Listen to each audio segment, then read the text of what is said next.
Hello, everybody. It's Billis, that college football guy, here with another video. Part 2 of the SEC predictions. We're talking Georgia, Kentucky, LSU, and Mississippi State. Yeah. Here up in, I can see where I'm at. I'm up here in Williamsport, Maryland, just across the West Virginia border. We'll be traveling through Pennsylvania, through Jersey, New York, and going to be in Massachusetts tomorrow. But, shall we get into this? One thing I'm going to say, though, I looked back and watched some other prediction videos, and someone mentioned this to me in a comment on Twitter, and thank you for that. Actually, a couple of you mentioned this, to be honest. Everybody's losing people, getting new people in from the transfer portal. And you're kind of right. So it's like, why am I saying the fact everybody's getting a new flux of everybody deciding the transfer portal? Every new player's coming in to blend in the transfer portal. How will everybody blend in? Everybody has that problem. So what's the more outstanding issues? So I'm going to try to do that from this point forward. So thank you for correcting me on that. That is true. All right. The Georgia Bulldogs, 13-1 last year. We already know what they did to Florida State in the Orange Bowl. Vegas has their win total of 10.5. Kirby Smart, 94-16 in 8 years at Georgia. Yikes. Carson Beck, he played pretty damn good last year. Is that going to continue? Travis Etienne comes in. Etienne comes in at running back. The running back room should be improved. The defense is, well, it's a Kirby Smart defense. I'm not even worried about them. They lost players. They got players. Are they going to be up to Georgia standards or not? We'll find out. All right. Just not really that much you can say about them because they're so damn loaded. They're like Ohio State. I mean, what is there to say here? All right. Schedule. You start off week 1 in a neutral site game in Atlanta against Clemson. You watch the ACC predictions, already know I have them beating Clemson. Then you play at home. You host Tennessee Tech. Why? I know. If Tennessee hosted Tennessee Tech, I know kind of the unofficial rule that goes on in Tennessee where they want everybody, the power universities, to play, and the G5s also, to play an FCS school once every couple of years from the state of Tennessee to spread the money around. It's a kind of an informal gentleman's agreement. But Tennessee Tech, why don't you play like West Georgia or something? But anyway, you play Tennessee Tech, you beat the brakes off of them. Then you're on the road at Kentucky. You beat them by 38 at home last year, like this is going to change anything. You're beating them again. Then you get your first bye. You come out of the bye on the road in Tuscaloosa, potential game of the year at Alabama. And if you watch part 1, you know I have you beating Alabama. Then you face the other Alabama school. Next week you're at home against Auburn, which you saw part 1 of the SEC predictions. You know the fact I have you beating Auburn as well.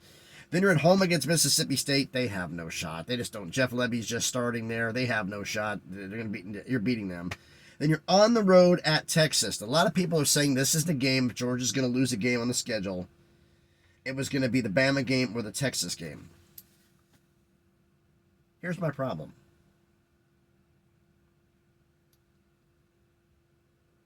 This isn't the Texas team from last year. They lost some players. And the thing is with them is that you'll see Texas's schedule.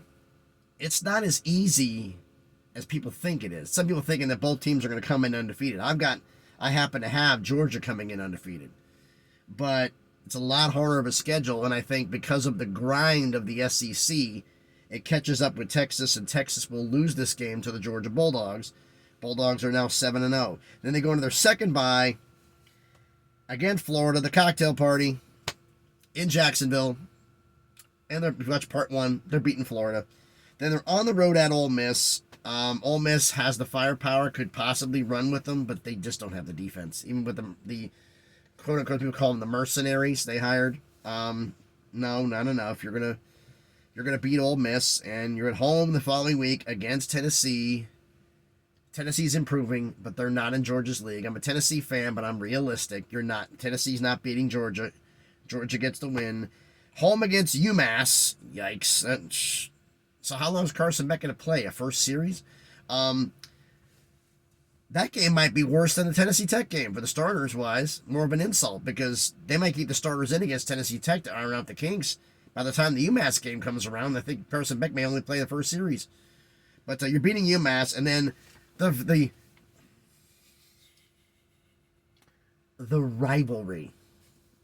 I don't even call it a rivalry. Against Georgia Tech. You watch the ACC predictions like anybody's got a brain knows you're beating Georgia Tech. So yes, I have Georgia going 12-0, 8-0 in conference. I'm a Tennessee fan, but I'm also not dumb. They got a lot of talent on that team. All right, Kentucky, the Wildcats, 7-6 last year. You lost to Clemson in the Gator Bowl. Mark Stoops comes in. This will be his 12th year. Man, 2013 he started at Kentucky. 12th year, he's 73-65. Well, if you look at his record, he had a really bad first year, it's like 2-10, and the next 2 years were under 500. 13, 14, and 15. From 2016 on, he's had a winning record every year, which makes him one of, if not the best coach in Kentucky history. I'll have to look into that. But anyway, here's the big question. Devin Leary's no longer there. Can Brock Vandegrift, the Georgia transfer, the super prospect, can he fill in the shoes? That's going to be a big question for the offense here. Diamante Trayanum. He's going to be hopefully could be the workhorse of the offense and for the running backs. Can he do just exactly that? The defense took a step back last year. We talk about the fact about winning records. Defense, for the first time since 2016, the defense allowed 300 points or more in a season. It caused a lot of things to be changed there. Not personnel-wise, but schematically. The secondary, though, there's some key players lost. Are they going to take a step back? That's going to be one of my concerns with them. Now, let's go to... Still getting over this stuff. The season. Start off the season at home against Southern Miss. Yeah, there's an easy dub. Then you're at home against South Carolina. You lost by 3 on the road to South Carolina last year. You want revenge. You're at home. Yeah, Shane Beamer's in trouble. You're beating South Carolina. Then you're at home against Georgia. I literally just did this. You're losing to Georgia. Then you're... Sorry, Steven. You're facing the Ohio Bobcats. And, yeah, you're beating the Ohio Bobcats quite easily. Then you're on the road at Ole Miss. You just do not have the fire. Brock is good, but I don't think you have the firepower to keep up with him. Defensively, you may be a little bit better, more physical.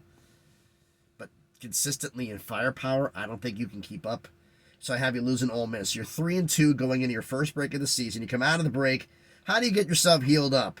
Well, hey, you face Vandy out of the break. Why you did this from here, I don't know. I'm thinking we should have the bye before the Ole Miss game, but, not the one who does the scheduling. You beat Vandy. Then you're on the road at Florida. If you watch part 1, you already know I have you beating Florida. Then you're home against Auburn. This was also in part 1. I have you beating Auburn. Then you're on the road at Tennessee. You lost by 6 at home last year. Tennessee is not overlooking Kentucky. I think they kind of did last year. And plus with Joe Milton at the helm, I think this is going to be an important game for them. So I have you losing to Tennessee. You have another bye. Come out of the bye at home against Murray State. An in-state school, but not a rival. You beat Murray State. And then this is one thing, like the one before, the one after, where the bye schedule for Kentucky is absolutely stupid to me. The first one, you should have had the bye before Ole Miss, not after, and get Vandy. This one, you have the bye before Murray State instead of the opponent after, to have it before the next opponent, which is Texas, on the road at Austin. Have the extra week prepared for that. You don't have it, and I don't think it would have mattered anyway. You just don't have the firepower to keep up with it. Mark Stoops can only do so much. You're going to lose that game at Texas.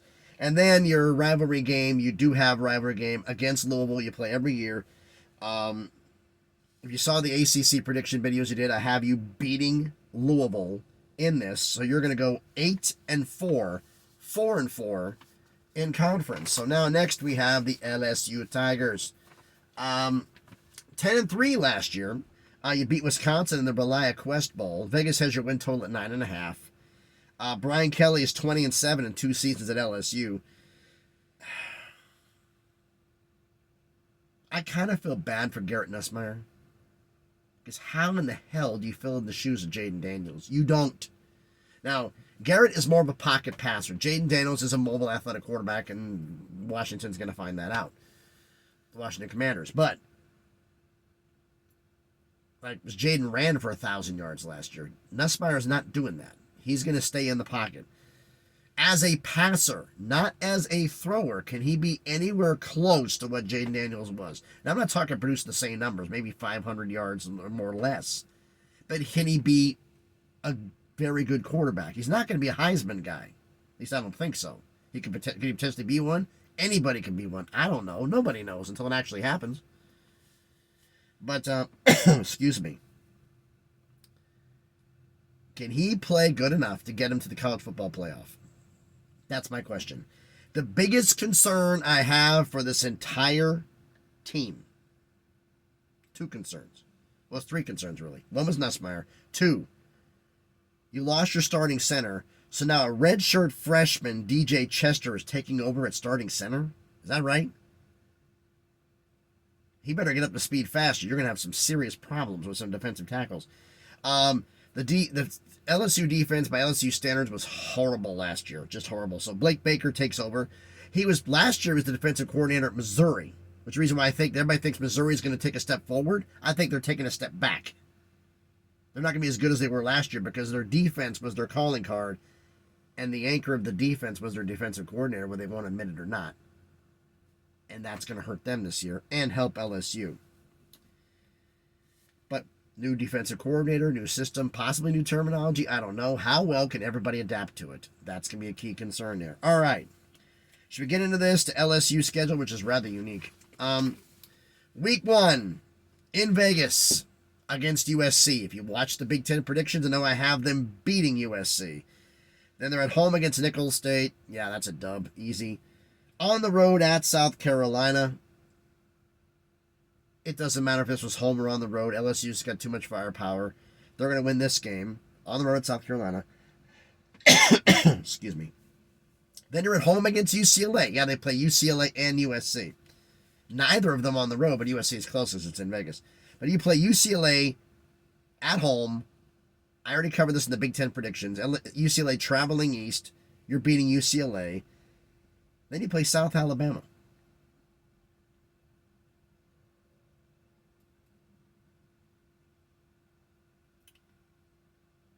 Wow. Okay. And you're getting the win there. So you get out of the South Alabama, you get the bye, and then you're out of the bye, you're facing Ole Miss out of the bye. See, this was good planning in terms of bye weeks. You get extra week to prepare for Ole Miss. You lost by 6 on the road to Ole Miss last year. You have a bye the week before. Ole Miss has not had a bye week yet, so this will be their 7th straight game to start the season without a bye. You've had a bye to prepare. You're beating Ole Miss because that extra week and all the wear and tear without time to prepare and adjust is going to be big for them. Then you're on the road at Arkansas. I covered this in part 1 of the SEC predictions. You're beating Arkansas. You are now 7-0. A lot of people think that wouldn't be possible for LSU. But yes, you're 7-0. Then you're at Texas A&M. You beat them by 12 last year. They're pissed. They're looking for revenge. And this is the one game you slip up and possibly get a little overconfident for having all these games. You beat Ole Miss. You beat Arkansas. You beat UCLA. You beat USC. We can take care of Texas A&M. No, Texas A&M takes care of you. You lose in College Station. Then you get your bye. Another well-placed bye. First one was a bye for Ole Miss. The second bye is at home against Alabama. And if you saw part 1, people say it's a controversial take. I have you beating Alabama. Then you're on the road at Florida the following week. And I called this the Alabama hangover game. I covered this in part 1. You're losing to Florida. You're going to take them a little bit lightly. And you're going to lose at Florida. Then you're at home against Vandy the following week. You're going to win that game. And then the final game of the season at home against Oklahoma. This is a game where I kind of went a little bit here and there because it's like, okay, Oklahoma could potentially win this, and LSU could potentially win this. Well, who's at home? Oklahoma. Who's at home? LSU. I'm taking LSU. It's coin flip. That's basically the only advantage here. It's pretty damn close. So, I got LSU going 10-2, 6-2 in conference. Hell of a season for LSU coming up.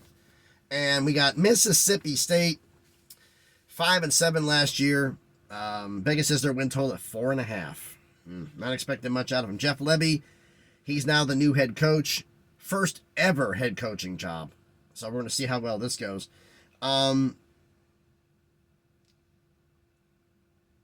New starting quarterback. Actually, well, I can't say. He's not for sure, but he's the leader in the clubhouse. But they still haven't said officially he's the starting quarterback. But former Baylor transfer Blake Shapen.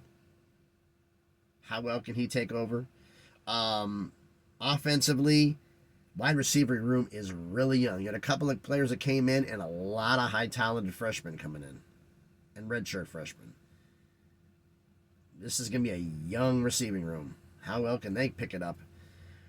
Defensively, my concern, 7 of your 8 top tacklers from last year are gone. Who's stepping up? Who's filling in those holes? New system, new everything. So everything is just yikes. All right. How are we going with the season here? Start up at home against Eastern Kentucky. That's a win. Then you're on the road at Arizona State. I said this when I did my Big 12 predictions.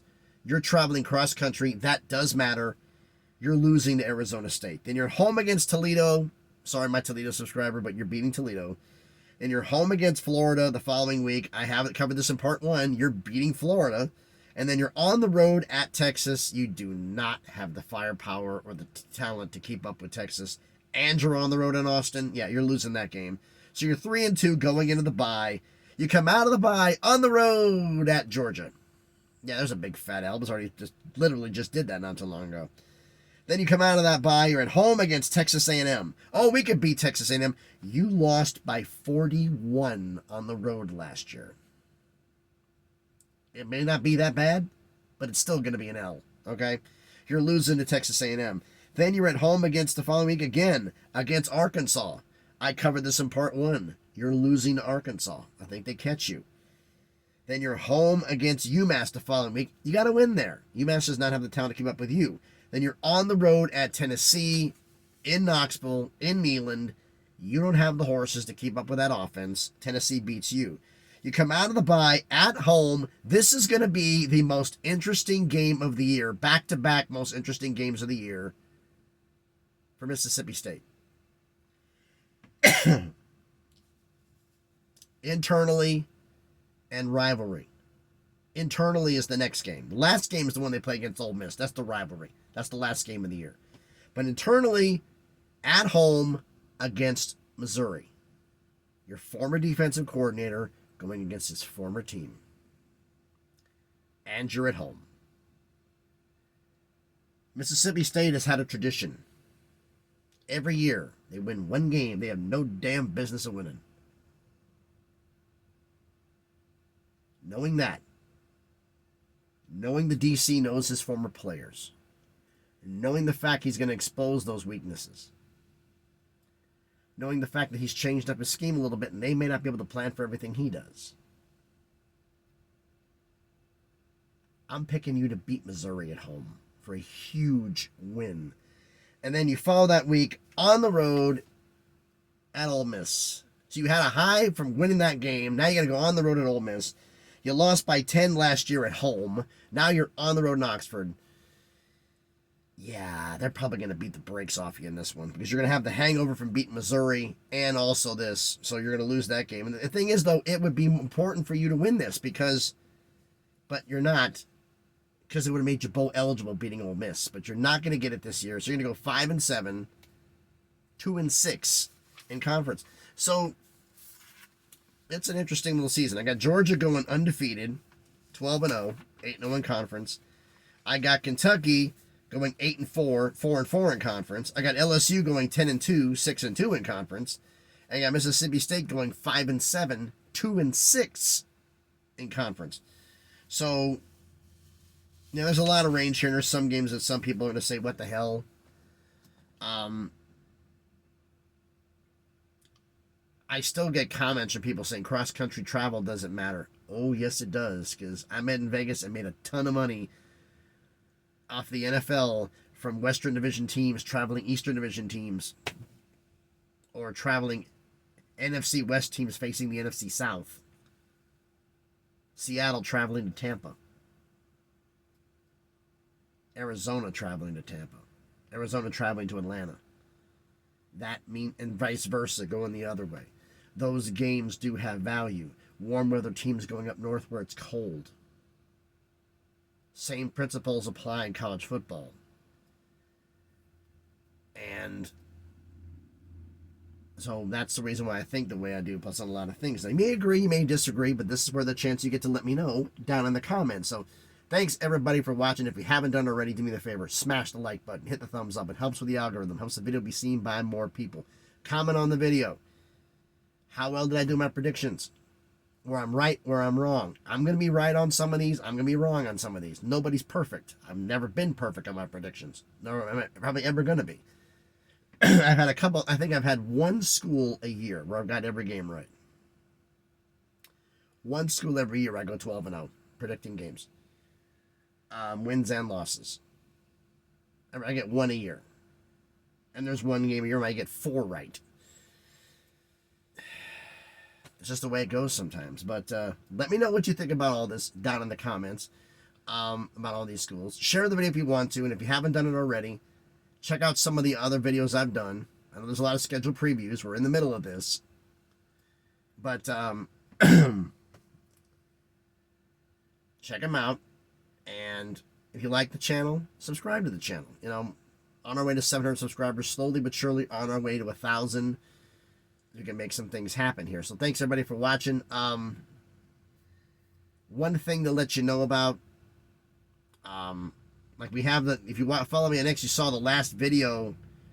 I'm remembering off the top of my head, I don't have the list in front of me. It was Middle Tennessee State, Notre Dame, Toledo, Wisconsin, Whitewater. What's this got to do with the SEC?